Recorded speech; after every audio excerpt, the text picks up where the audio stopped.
Muhammad Salah est venu en Grande-Bretagne avec une détermination tranquille, un jeu de jambes éblouissant et un profond sentiment de foi. Mais même les âmes les plus gentilles peuvent rencontrer des préjugés, même de ceux qui sont censés être là pour les protéger. Dans cette histoire, vous verrez comment un moment à l'aéroport s'est transformé en quelque chose de bien plus grand que quiconque ne s'attendait. Où regardez-vous aujourd'hui? Nous aimerions savoir. C'était un mardi froid.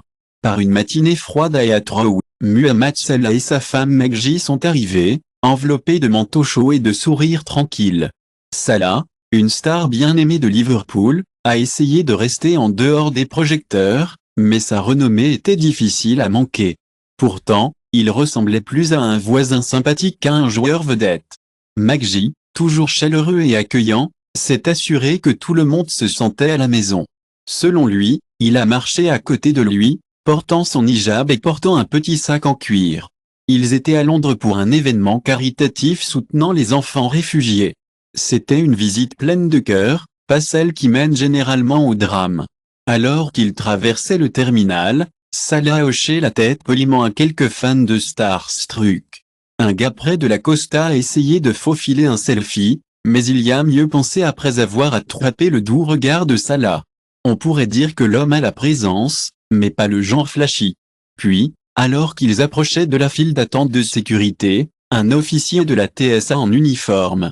Je les ai vus, ce qui était un peu inhabituel, car la TSA est une agence américaine. Mais il s'avère qu'il y avait une zone de dépistage visu conjointe ce jour-là pour les passagers se rendant à New York. L'officier, une femme de la fin de la quarantaine, avait l'air un peu ennuyée. Elle plissa les yeux et chuchota quelque chose à son collègue tout en regardant Maggie. Salah a remarqué juste un léger changement dans son visage. Rien de trop fort, juste une conscience silencieuse. Ils ont placé leur sac sur la ceinture et se sont avancés, ignorant complètement qu'un check de routine était sur le point d'avoir lieu. C'était un peu décevant. La ligne de sécurité n'était pas trop longue, mais il y avait cette ambiance habituelle de l'anxiété de l'aéroport dans l'air, le bruissement des vestes, le cliquetis des plateaux en plastique et la personne occasionnelle marmonnant à nouveau à perdre leur carte d'embarquement. Debout patiemment main dans la main, Salah et Maggie ont discuté tranquillement de ce qu'il fallait pour déjeuner une fois qu'ils ont atterri à New York. Quelque chose de chaud, peut-être. A-t-elle suggéré, avec espièglerie. Pas un autre pré-sandwich, mais à quelques pas, l'officier de la TSA avait les yeux sur eux. Pour être juste, ce n'était pas Salah qui ne semblait pas se concentrer sur son travail. Elle était particulièrement concentrée sur son hijab. La femme se pencha sur son collègue, un homme avec un casque qui avait l'air un peu grand pour sa tête et a chuchoté quelque chose. Il jeta un coup d'œil, hocha la tête légèrement et retourna pour jouer avec son presse-papier, comme s'il contenait des secrets d'État. Salah pouvait ressentir le changement indubitable de l'atmosphère. Elle pouvait sentir que la pièce avait changé quand elle avait l'impression qu'elle n'était plus simplement vue, mais qu'elle était surveillée. Elle jeta un coup d'œil à Maggie. Maggie a offert un petit sourire, le genre qui dit « Passons juste à travers ça ». Ce n'était pas la première fois, après tout. Mais vous savez comment c'est, cela ne devient jamais plus facile. Ils ont atteint le front, et l'officier a fait un geste à Maggie et lui a demandé de se retirer pour une dépistage supplémentaire. Problème. Juste une procédure standard. A-t-il un problème, me le demanda Salah calmement.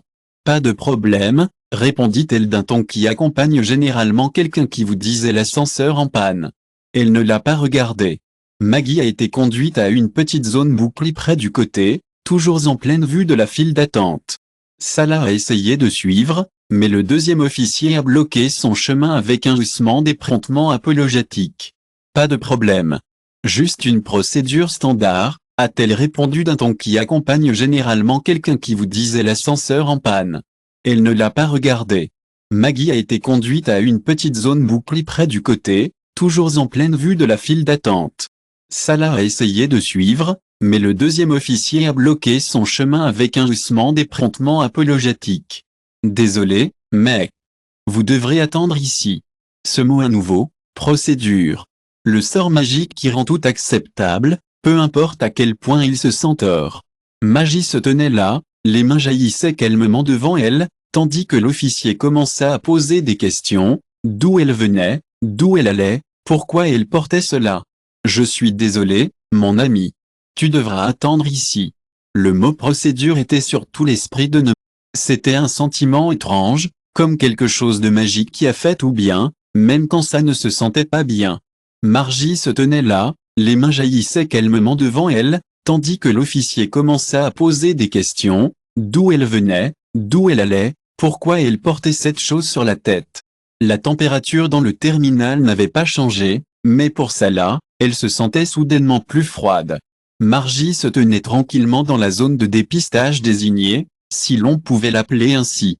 Ce n'était pas exactement privé, quelques barrières rétractables et un tapis en caoutchouc sur le sol. C'était ça. Passagers. Toujours en file d'attente à quelques mètres, les passagers jettent des regards curieux qui allaient de perplexes à fouineurs. Certains ont essayé de ne pas regarder, tandis que d'autres ne se sont pas soucieux. L'officier de la TSA se tenait en face de Maggie avec un presse-papier, le tapotant rythmiquement avec son stylo, taper, taper, taper. Le rythme de l'autorité, du moins c'est-à-dire qu'elle a imaginé. Non, Magie Salah, nationalité égyptienne. L'officier a griffonné quelque chose, bien qu'il soit difficile de déchiffrer. Il est difficile d'imaginer qu'elle n'avait pas déjà rassemblé cela du passeport à la main. Et le foulard, pourquoi le portez-vous? Magie cligna des yeux, son visage chaud avec surprise. Ça s'appelle un hijab. Cela fait partie de ma foi. L'officier hocha la tête lentement, comme s'il s'agissait d'une question scolaire et qu'elle avait besoin de temps pour la traiter. Et tu l'as déjà enlevé? Bien sûr. À la maison, autour des autres femmes. Donc, pas en public, alors? Pas généralement, à moins que je ne lui demande de le retirer dans une salle privée par un officier. Sa réponse était calme, polie et pratiquée. Même Magie avait déjà répondu à ce genre de questions, dans les ambassades, les aéroports et même dans l'étrange UB. Mais cette fois, il y avait quelque chose. Il y avait un certain quelque chose dans l'air. L'officier ne demandait pas de curiosité, elle essayait de prouver quelque chose. Pendant ce temps, Salah se tenait à une courte distance, les bras croisés, regardant tout. Ce n'était pas du genre à provoquer une scène, pas son style. Mais vous pouviez voir la tension dans la façon dont sa mâchoire se déroule. Quelques personnes l'avaient maintenant reconnu, chuchotant derrière les mains, les téléphones émergeant lentement des poches de manteau. Un adolescent a bouché, est-ce cela? À son père, qui avait l'air un peu incertain de demander une photo ou de prendre du recul et de faire semblant qu'il n'était pas là. De retour dans la zone de projection, l'officier a baissé son presse-papier. Je vais avoir besoin que vous retirez le hijab, Maggie. Les sourcils de Maggie se levèrent légèrement. Je serais heureux, mais dans un guillemet. À son père, qui avait l'air aussi confus qu'un poisson hors de l'eau, ne sachant pas s'il faut demander une photo ou prendre du recul et faire semblant qu'il n'était pas là. De retour dans la zone de projection, l'officier a baissé son presse-papier. Je vais avoir besoin de vous pour retirer le hijab, Maggie. Les sourcils de Maggie se levèrent légèrement. Je serais heureux, mais dans une salle privée, s'il vous plaît. Avec une autre femme, l'officier a hésité, mais seulement pour un bêtement. Non, cela doit être fait ici. Ici. Maggie regarda autour de lui, se sentant un peu gênée devant tous ces gens et ces hommes. Oui, c'est à des fins d'identification. Maggie repoussa les bras doucement mais fermement. Je suis désolé, mais je ne peux pas. Je préfère vraiment ne pas faire ça ici. Cela ne me semble pas bien. Le ton de l'officier était un peu plus net. Je suis désolé, mais je ne peux pas. Cela va à l'encontre de mes croyances religieuses. Eh bien, vous retarderez beaucoup de passagers aujourd'hui. Je suis désolé, mais j'essaie juste de faire la bonne chose. Salah a fait un pas en avant. Avec respect, elle a offert une solution raisonnable. Il n'y a aucune raison que cela ne puisse pas être fait en privé. L'officier s'est tourné vers lui. Monsieur, s'il vous plaît, restez où vous êtes. Écoutez, j'essaie d'être calme et composé. Cela n'a pas besoin d'être un problème. Vous pouvez voir qu'elle coopère. Montrez un peu de respect. Ouais, l'utilisation de ya atterrit avec une précision tranquille. L'officier a parlé doucement mais fermement. Je suis désolé, mais si vous ne coopérez pas, vous ne pourrez pas monter à bord du vol. À ce stade, une petite foule s'était rassemblée. Ils n'étaient pas bruyants, mais ils écoutaient toujours, faisant semblant de ne pas s'occuper de leur propre entreprise. Quelques personnes avaient commencé à enregistrer, mais pas ouvertement. Ils avaient leur téléphone tenu avec désinvolture à hauteur de poitrine, faisant semblant de envoyer un SMS. Maggie regarda Salah. Ses yeux transmettaient ce que sa bouche ne faisait pas. C'est humiliant, pensa-t-elle. Elle se tourna vers le officier. Je vais le retirer, dit-elle doucement. Mais pas ici, s'il vous plaît. Non, cela doit être fait maintenant. Et c'était là le moment où personne ne devrait avoir à faire. Maggie a fermé les yeux pendant une seconde, puis a lentement atteint la hausse de l'annulation de la goupille sous son menton. Salah détourna les yeux comme Hijab est sorti. Un silence est tombé sur les passagers environnants. Ce n'était pas le silence, juste ce genre étrange de calme qui se produit quand les gens savent qu'ils regardent quelque chose qu'ils ne devraient probablement pas être, mais ne peuvent pas détourner le regard. Une femme près de la barrière murmura, « C'est honteux ». L'officier de la TSA, son visage une photo de la fierté, se pencha en avant et donna un rapide coup d'œil à Maggie. Puis, avec un sourire chaleureux, il a dit, « Tout bien, vous êtes libre de partir ». Tout comme ça, Maggie a remplacé son hijab avec des mains stables. Chaque mouvement délibéré. Les téléphones ont toujours enregistré. Les téléphones s'asseoir près de la porte d'embarquement, juste à côté d'un Smith et d'un support de café avec des quiches trop chères. Ce n'était pas une vanité, c'était la dignité. Une récupération silencieuse de ce qui avait été pris. Salah se tenait à côté d'elle, les bras pliés. Maggie s'est assise, en prenant soin de réparer son écharpe et de rentrer dans ses cheveux. Ce n'était pas une vanité, c'était une façon de montrer le respect et de récupérer sa dignité. Salah se tenait à côté d'elle, gardant un œil sur la zone. Il ne cherchait pas de problème, prenant juste un moment pour se calmer et se récupérer. C'était une habitude qu'il avait développée pendant des années de matchs à l'extérieur, face à des foules hostiles et à des stades en raie. Mais cette fois, ce n'était pas un jeu. C'était la vraie vie, et la cible n'était pas lui, mais sa femme. À travers le terminal, les gens discutaient toujours.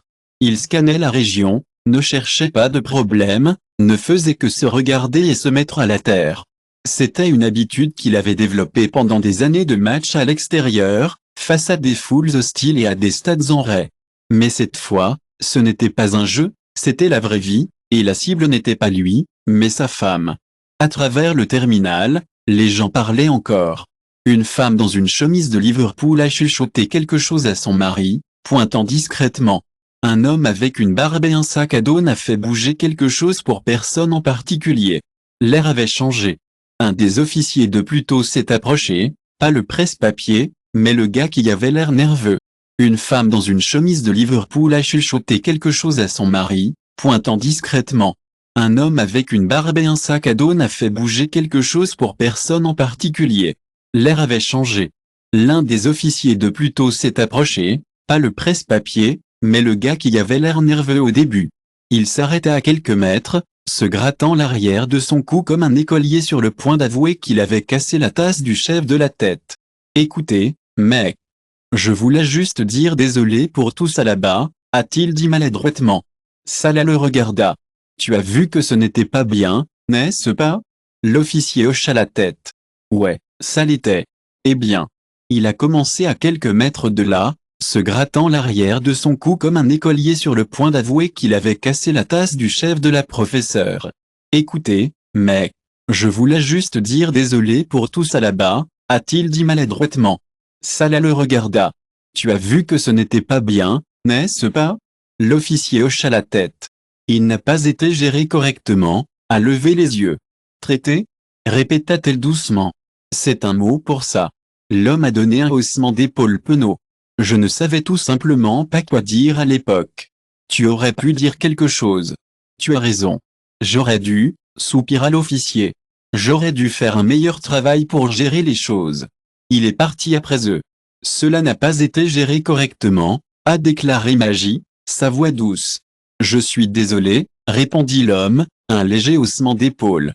Je ne savais pas quoi dire. Vous auriez pu dire quelque chose, a déclaré Salah, son ton. Je sais, soupira l'officier. J'aurais dû. Il est parti, laissant un peu d'inconfort dans son sillage.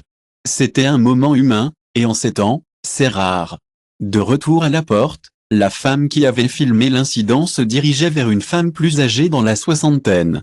Elle avait des boucles grises et un manteau non insensible, le genre qui a probablement appelé tout le monde amour et avait des opinions fortes sur le thé. « Excusez-moi », dit-elle doucement, tenant son téléphone. « J'ai enregistré ce qui s'est passé. Je voulais juste que vous sachiez que ce n'est pas vrai ce qu'ils ont fait. Si vous voulez les images, c'est à vous. » Maggie cligna des yeux, surpris. « Merci. » La femme hocha la tête en accord. « Vous l'avez manipulé avec grâce. Aime plus que je ne l'aurais fait, ma chère. » Elle a tendu son numéro à Maggie et s'est éloignée, marmonnant quelque chose à propos de la honte sanglante sous son souffle. Ils sont montés peu de temps après, sans place en fanfare ni excuse de l'officier impliqué, juste la routine habituelle de l'embarquement. Cela permettait à Maggie de prendre la fenêtre pour les bagages à main. Brassens à la vie menace. Eh bien, au moins, elle ne m'a pas appelé une menace de sécurité, a déclaré Maggie, son ton lumineux à les taquineries. Salah gloussa dans son souffle. Petite miséricorde. Quelques heures après le début du vol, Salah a vérifié son téléphone. C'était toujours en mode avion, mais il pouvait déjà voir les notifications s'accumuler. Quelqu'un doit avoir téléchargé la vidéo. Un clip, quelques secondes, avait déjà des milliers d'actions. Le titre a tout dit. Petite miséricorde, dit Salah avec un sourire chaleureux. Quelques heures après le début du vol, il a vérifié son téléphone. C'était toujours en mode avion, mais il pouvait déjà voir quelques notifications. Quelqu'un doit avoir téléchargé la vidéo. Un clip, quelques secondes, avait déjà été partagé des milliers de fois. Le titre a tout dit, tout. La femme de Muhammad Salah est forcée de retirer le hijab à l'aéroport. L'indignation du public grandit. Il l'a montré à Maggie. Sommes-nous surpris? Demanda-t-elle, à moitié souriant. Pas vraiment. Ils se penchèrent en arrière dans leur siège. De l'autre côté de l'allée, une jeune fille a jeté un coup d'œil à l'écart de l'appui-tête. Sa maman chuchota, « C'est lui. » C'est lui, a chuchoté sa mère et a essayé de la retirer en arrière, mais Salah a juste donné une petite vague. La fille sourit et fit un signe de la main. Le vol s'est poursuivi tranquillement et paisiblement. Maggie somnola. Enfin, Salah a tiré la couverture par-dessus son épaule et a posé sa tête en arrière. Il avait commencé comme un voyage de routine, rien de plus qu'un vol pour une bonne cause. Mais maintenant, l'histoire avait ses propres ailes. Bien qu'aucun d'eux ne voulait d'attention, ils savaient tous les deux que cela pourrait être plus grand qu'eux. De retour à Heathrow, quelqu'un d'un café a ouvert Twitter et « J'ai vu le sujet tendance, respect hijab, et j'étais tellement heureux de voir des gens se soucier de ce problème. » Au moment où Salah et Maggie ont atterri à New York, la vidéo était devenue complètement virale. Ce n'était pas n'importe quelle vidéo de chat drôle à la gare, c'était une histoire qui s'est répandue sur les continents avant même qu'ils n'atteignent le contrôle des passeports. En quelques heures, les clips étaient diffusés sur les grandes chaînes d'information. La BBC a mené avec elle lors des nouvelles du soir. La femme de Muhammad Salah a demandé à retirer son hijab à Heathrow, et les médias sociaux ont réagi avec choc et soutien. ITV a suivi peu de temps après, et même Ski Sport l'a mentionné. La vie d'un footballeur, après tout, est finement liée au terrain. Mais ce ne sont pas seulement des fans de sport ou des commentateurs politiques qui avaient quelque chose à dire. Les gens de tous les jours, les musulmans, les chrétiens, les athées et même les retraités et les baristas se sont intervenus. Les gens qui n'avaient jamais entendu le mot hijab auparavant étaient soudainement goglés. Certains par curiosité, d'autres par culpabilité. Les images elles-mêmes n'étaient pas longues, seulement 45 secondes, mais elles en disaient beaucoup. La voix froide de l'officier, le silence maladroit, Maggie, elle était immobile, entourée d'étrangers. Au moment où elle a retiré son hijab, avec des hommes à proximité du tournage, la dignité s'est échappée à chaque cadre. Mais ce qui est resté avec les gens n'était pas seulement l'injustice. C'était à quel point elle se tenait calmement, comment Salah n'a pas crié ou fait une crise de colère, comment ils se sont simplement comportés avec une force tranquille, qui a frappé une corde sensible. À Londres, un groupe d'étudiants universitaires a organisé un rassemblement paisible à l'extérieur de l'aéroport. Les signes lisent, le respect n'est pas facultatif, et la foi n'est pas une menace. Dans l'esprit d'inclusivité et de respect, le thé a été gracieusement offert à tous. À Heathrow, L'équipe de médias sociaux de l'aéroport a fait un effort pour partager une déclaration. Bien qu'elle ait peut-être manqué de touche personnelle d'une excuse sincère. Ce fut un effort réfléchi pour aborder la situation. Le communiqué indiquait « Nous sommes conscients d'un incident impliquant un passager dans notre terminal international. Nous apprécions la liberté religieuse et examinons nos procédures. » Aucun autre commentaire pour le moment. Cette réponse, bien que formelle, a été soucieuse. Beaucoup de gens se sont rendus sur les réseaux sociaux pour exprimer leurs pensées. Un utilisateur a tweeté « Vous n'avez pas examiné les procédures lorsqu'elle se tenait là devant tout le monde, n'est-ce pas ?» Un autre a écrit « Si c'était un voile de religieuse, aurait-elle été invitée à le retirer aussi ?» Les commentaires ont continué à venir et l'histoire s'est propagée comme des incendies de forêt. CNN l'a ramassé, puis Al Jazeera, puis un spectacle du matin en Australie. Même une ancre au Canada, le Bénis, a essayé de prononcer Magie vivant correctement dans les airs et l'a absolument massacré. Point pour l'effort. Mais peut-être que la voix la plus surprenante est venue d'une personne inattendue, un ancien joueur de Premier League connu davantage pour les cartons jaunes que les opinions réfléchies. Tweet, vous ne jouez pas avec les croyances des gens. C'était en panne. Tout le respect de Salah et de sa femme pour la façon dont ils l'ont manipulé. Ce tweet avait à lui seul plus de 300 000 likes en un seul après-midi. De retour à New York, Salah est restée silencieuse. Il n'a fait aucune interview ni fait de déclaration, mais il a eu un enregistrement d'hôtel tranquille, quelques applaudissements polis au personnel de réception et un sourire pour le portier, qui a nerveux une photo si ce ne serait pas trop de problème. Il a refusé doucement. Peut-être plus tard, mais, a-t-il dit. Pendant ce temps, Magie a reçu des messages du monde entier. Les femmes ont envoyé des photos d'eux-mêmes portant des hijabs pour montrer leur solidarité. Une adolescente de Birmingham a écrit « J'avais peur de porter le mien à l'école, mais vous voir fort m'a fait me sentir fière. Merci. » Magie l'a lu plusieurs fois, prenant chaque fois un moment pour absorber le message. Puis, avec un sourire chaleureux, elle a répondu « Vous êtes plus fort que vous ne le savez. Ne laissez jamais la peur vous rendre plus petit. » À l'hôtel, Salah et Maggie se sont assis près de la fenêtre, prenant la vie nocturne dynamique en dessous. Les sons des taxis et des sirènes ont ajouté à l'atmosphère animée de New York. « Comment te sens-tu, Maggie ?»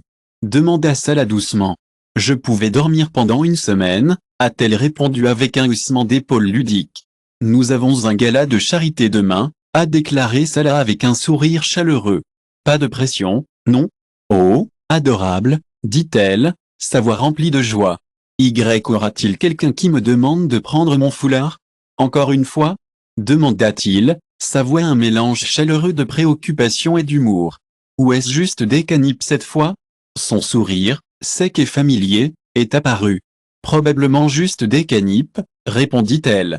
Bien que je ne puisse pas promettre que la petite conversation sera moins douloureuse. Je vais tenter ma chance, répondit-il, un ton ludique dans sa voix. À ce moment, le téléphone de Salah a cinglé. C'était un message de son club en Angleterre, simple, solidaire. Nous nous tenons avec vous et Maggie. Dites-nous si vous avez besoin de quelque chose. Quelques minutes plus tard, un autre message est apparu, celui-ci d'un autre club, pour lequel il n'avait jamais joué auparavant. Personne ne devrait avoir à traverser cela. Il a posé son téléphone avec un signe de respect pour les deux.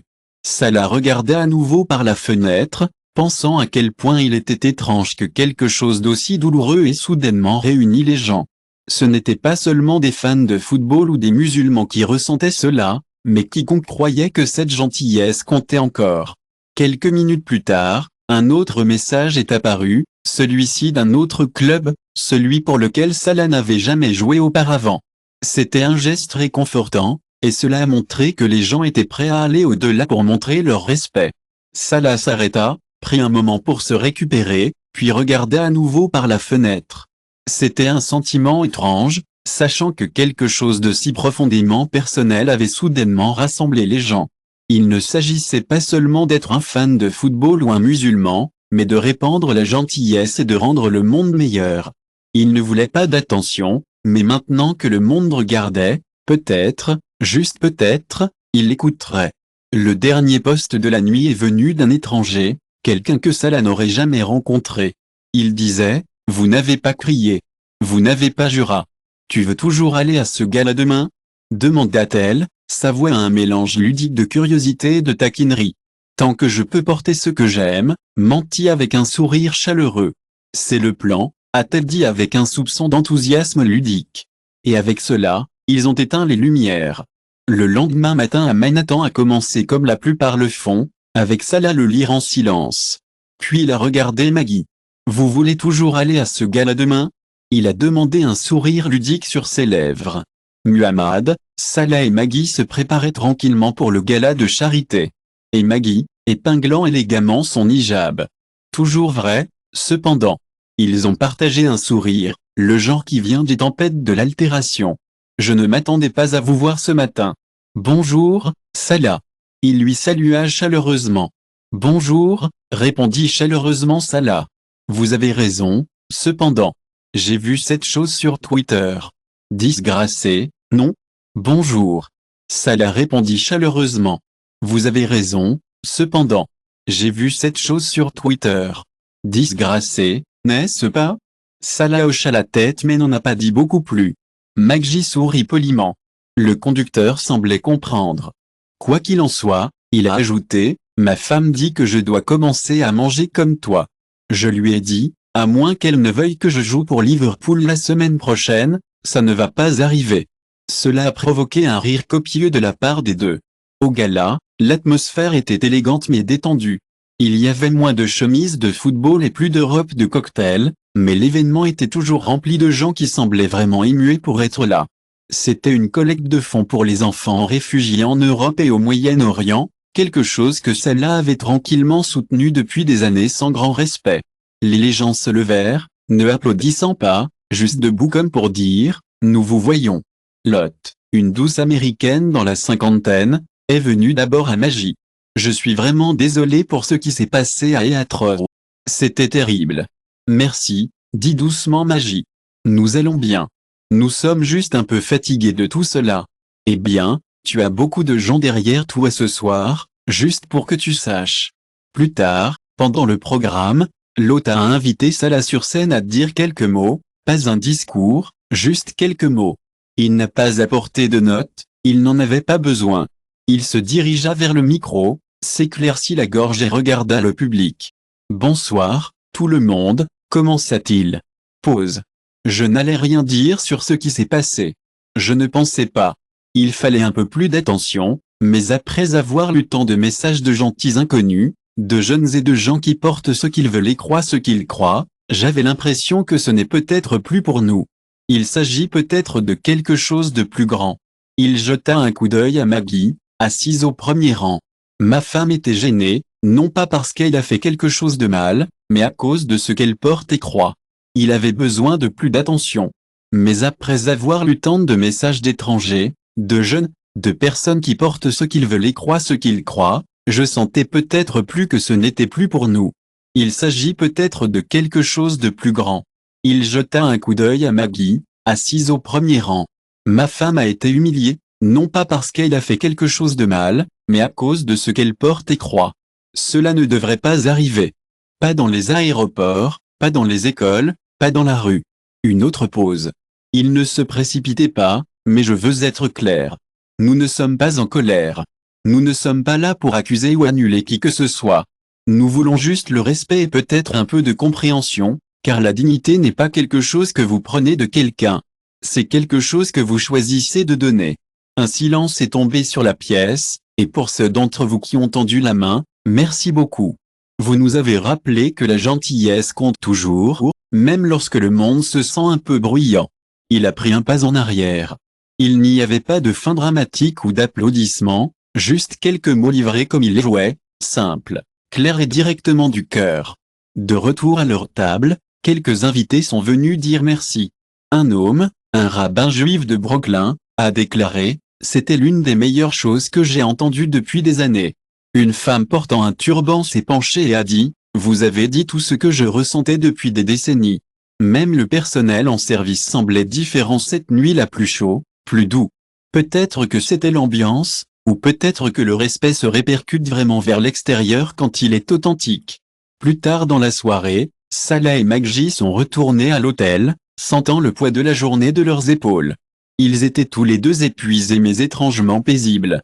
Il enlevait ses chaussures et s'est effondré sur le canapé, en disant « Très bien », ce qui n'était pas trop douloureux. « Pas mal pour un garçon de Nagri », a-t-elle taquiné. « Tu étais la vraie star. » Elle sourit chaleureusement. « Eh bien, je n'ai pas pleuré cette fois. » Ils ont tous deux ri, et c'était le genre de rire qui vient quand vous avez enfin lâché la tension et que vous respirez à nouveau. Sur la table de chevet, le téléphone de Salah a bourdonné. Cette fois, ce n'était pas un journaliste ou un cadre de club ou un sujet tendance. C'était un message de son ancien entraîneur chez lui en Égypte. Il a lu « J'ai vu ce qui s'est passé. Vous nous avez rendus fiers à nouveau, pas avec des objectifs, mais avec votre cœur. » Salah a éteint l'écran et a posé le téléphone face vers le bas. Parfois, il est préférable de laisser les choses repartir. En Angleterre, les gros titres commençaient à changer. Ce qui a commencé comme une vague de préoccupation était lentement de quelque chose de plus réfléchi. Une courte libération avec des phrases comme regret, investigation en cours et ce gemme britannique classique, les leçons seront apprises. Birmingham a lancé une campagne intitulée « Je marche avec elle », encourageant les femmes non musulmanes ont été encouragées à porter des foulards en public pendant une journée, non pas comme imitation, mais comme un signe de solidarité. La réponse était en effet très britannique. Certaines personnes les ont portées et ont posté une photo avec une légende simple, exprimant tranquillement leur soutien. D'autres les portaient et ont ensuite passé 10 minutes à expliquer que ce n'était pas une déclaration politique, juste un geste de gentillesse. Dans une démonstration réconfortante d'unité et de compassion, les femmes musulmanes à travers le Royaume-Uni portaient des foulards en public pendant une journée. Alors que certains les portaient simplement pour montrer leur soutien, d'autres ont choisi de partager leurs raisons pour les porter. Certains ont publié des photos avec de courtes légendes, tandis que d'autres ont pris le temps d'expliquer leurs actions plus approfondies. C'était un bel exemple d'unité et de gentillesse, en particulier face à tout malentendu potentiel. De retour à New York, Salah et Maggie ont connu une journée paisible avant de rentrer chez elles. Ils se sont promenés dans Central Park tôt le matin, profitant de l'air croustillant et des feuilles commençant à changer de couleur. Maggie a partagé ses réflexions sur l'expérience, en disant « On dirait que Londres, mais si Londres avait plus d'écureuils et moins de pigeons. » Baka Maggie. Ils se sont arrêtés à un banc. Une jeune femme a fait du jogging, puis a tourné en arrière et s'est approchée, à bout de souffle. « Désolée. Je voulais juste dire merci, » dit-elle, un peu agitée. « Qu'est-ce que vous deux ? » Guillemets. Cela signifiait quelque chose pour beaucoup d'entre nous. Maggie sourit chaleureusement. « C'est tellement gentil de ta part. Es-tu d'ici ? Originaire de Manchester, » a déclaré la femme en souriant. « A déménagé ici l'année dernière. Je ne trouve toujours pas de coupe-tas approprié. Quel bel endroit, » a déclaré Maggie. « Je suis tellement content que tu sois sortie ici. Je suis Maggie, au fait. Je suis Sarah, » dit la femme en souriant. « C'est un plaisir de te rencontrer, Maggie. Je suis tellement content que tu sois sortie ici. Je suis Sarah, au fait. Eh bien, ne faites pas confiance au thé ici, » a déclaré Salah avec un sourire chaleureux. C'est de l'eau chaude et un faux espoir. Il charrait d'un rire chaleureux, puis elle a salué et a fait du jogging la nuit. Juste avant l'emballage, Maggie s'est assise près de la fenêtre, faisant défiler ses messages. Un message se démarque, c'était d'une adolescente à Luton. Ma mère m'a toujours dit de me taire quand les gens ont regardé mon hijab, mais après avoir vu ce que tu... Ils ont partagé un rire chaleureux, puis elle a salué et a fait du jogging. Plus tard dans la soirée, juste avant l'emballage, Maggie s'est assise près de la fenêtre, faisant défiler ses messages. Un message s'est démarqué, c'était d'une adolescente à Luton. Ma mère m'a toujours dit de me taire quand les gens ont regardé mon hijab, mais après avoir vu ce que vous avez traversé, je suis entrée à l'école avec ma tête aujourd'hui. Merci de m'avoir montré comment Maggie n'a pas répondu tout de suite. Je vous suis tellement reconnaissante de m'avoir montré comment Maggie n'a pas répondu tout de suite. Restez juste. C'est plus puissant que la plupart des gens ne le pensent. Salah était à proximité, regardant à travers un petit sac à dos qu'ils avaient reçu au gala. Parmi les brochures et stylos habituels, il y avait une note manuscrite d'un jeune garçon réfugié qui avait bénéficié de l'organisme de bienfaisance qu'il soutenait. Il a dit, « Je veux être comme toi quand je serai grand, pas seulement célèbre. » Il a plié la note attentivement et l'a glissée dans Salah était à proximité, regardant à travers un petit sac à dos qu'ils avaient reçu au gala. Parmi les jeunes brochures et stylos habituels, il y avait une bonne manuscrite écrite, « Je veux être comme vous quand je grandissais », pas les choses, il a lu. Porter, se pensa-t-il. Son passeport était tout ce dont il avait besoin. Le retour à Londres était fluide, ce qui a été un bon changement. Pas de drame au contrôle du passeport, pas de regards inconfortables, juste le bourdonnement doux de la réclamation des bagages et un accueil amical de retour d'un jeune membre du personnel qui avait l'air légèrement stupéfait lorsque Salah a souri et a dit, « Acclamation, mec !» À l'extérieur, le ciel était gris, typique, mais c'était différent cette fois. Pas plus léger, nécessairement, juste plus clair. Dans les jours qui ont suivi, Salah a gardé un profil bas. Il s'est entraîné. Il a passé du temps avec sa famille. Il a refusé les entretiens avec les médias et a poliment ignoré les demandes de remise des pendules à l'heure. Parce que le truc est qu'il l'avait déjà fait. Pas par une diatribe ou une conférence de presse ou un grand geste public. Juste en restant immobile lorsque le monde s'attendait à ce qu'il repousse, juste en montrant que la force peut être silencieuse et que la foi n'est pas quelque chose à cacher ou après que Magie ait tout expliqué, elle est retournée à sa vie. Mais elle a reçu beaucoup de remerciements des femmes qu'elle n'avait jamais rencontrées et des invitations à parler dans les écoles et les centres communautaires. Elle a poliment refusé la plupart de ces invitations parce qu'elle ne voulait pas de plateforme, elle voulait la paix. Pourtant, elle a accepté une visite dans une école locale de filles à Liverpool. Il n'y avait pas de caméra ni de scène, juste un cercle d'adolescents posant des questions honnêtes et une femme qui leur répond avec honnêteté en retour. Une fille leva la main et lui demanda, « Est-ce effrayant de le retirer devant tous ces gens ?» Magie s'arrêta, puis dit, « Oui, c'était le cas. » La fille a hoché la tête, et puis, peut-être que sans s'en rendre compte, elle s'est assise un peu plus droite. De retour à la maison ce soir-là, Salah a apprécié les moments forts de la Premier League sur la télévision tout en sirotant le thé de la menthe et Magie ont lu à côté de lui. À lui-même. Incertain, curieux, un peu trop sérieux pour son propre bien. Salah sourit. Cela semble familier. Et c'était tout. Pas de fin dramatique. Aucun grand arc de rédemption. Juste deux personnes côte à côte, continuant. Un peu plus lourd, peut-être, mais en quelque sorte plus fort aussi. Parfois, le message le plus fort vient de ceux qui disent le moins. Si cette histoire vous a ému, prenez un moment pour vous abonner. Nous construisons un espace où des histoires de force silencieuse, de foi et de résilience sont racontées avec cœur, et vous êtes les bienvenus ici. Que Dieu bénisse.